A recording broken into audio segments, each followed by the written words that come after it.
Hello everyone, শুভ সন্ধ্যা। রোজকার মতন তোমাদের কাছে চলে এলাম। তো সবাইকে শুভ সন্ধ্যা। আর সম্পার কুটিরে সবাইকে স্বাগত জানিয়ে ছোটুসা শট এখান থেকেই স্টার্ট করলাম। চারিদিকে যে ঘটছে না, মানে সত্যিকারের মানে আর দেখা যাচ্ছে না। এবার চারদিকে কি ঘটছে সেটা আমি কেন, সবাই সেটা সবকিছু জানে। তো চালাকেরা চালাকি করবে, ধরাও পড়বে, তার জন্য শাস্তিও আছে।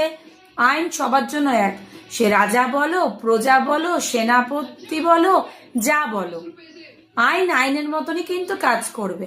সেটা দেরিতে হলেও হবে। যাই হোক, ওই চুলচেরা বিশ্লেষণ আমি যাব না। যেটা হবে আমার জন্য সেটাই ভালো, আমার জন্য সবই ভালো। খারাপ আমার যেটুকুনি হওয়ার হয়ে গেছে, খারাপটা ভালো হয় কি করে সেদিকেই আমার এখন ফোকাস।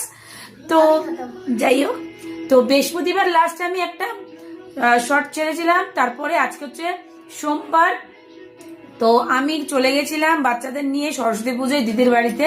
কেন, আমার দিদির ছেলে একটা সুন্দর প্রোগ্রাম করেছে, একটা ফাংশন, যেখানে ও লক্ষণ হয়েছে। তো তার সাথে আমরাও ওকে এনকারেজ করার জন্য, স্টেজ পারফরমেন্সের জন্য ও করেছে, তার জন্য ওকে বেস্ট অফ লাক জানানোর জন্য আমরা সবাই চলে গিয়েছিলাম। খুব মজা করেছি, এনজয় করেছি। সরস্বতী পুজোয় স্কুলেও গেছি দিদির ছেলে, কেন আর্টের স্কুলে সরস্বতী পুজো হয় না, মাম্মামের স্কুলে হয়। তো মাম্মাম এই বছরটা যায়নি, আগের বছর স্কুলে গিয়েছিল। এই বছর যেহেতু আমার দিদির ছেলে গোপাল ও স্টেজ পারফরমেন্স করেছে, তো ওর জন্য ওখানে গেছে। ভীষণ মজা করেছে আমার দুটো বাচ্চা, এবং আমিও ভীষণ ভীষণ সরস্বতী পুজোটা মজা করেছি।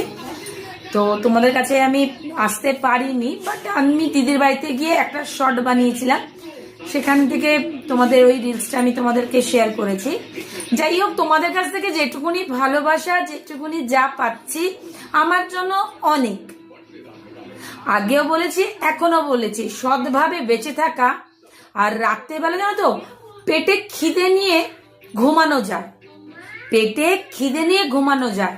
কিন্তু কি বলতো, এই অসৎ লোকেরা যতই খাবার খাক না কেন, তাদের কুড়ে কুড়ে ভেতরটা খায় যে আমরা কি করলাম।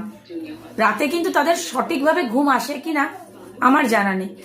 পেটে খিদে নিয়ে ঘুমানো যায়, কিন্তু লোককে ছুরি পেছন দিয়ে মেরে ঘুমানো যায় না।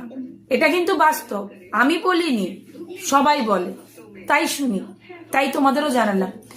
তো তোমরা কমেন্টস করো, শেয়ার করো, লাইক করো, ফলো করো, সাবস্ক্রাইব করো, তবেই না বুঝবো যে তোমরা সম্পাকে খুব খুব ভালোবাসছো। চলো, বেশি কথা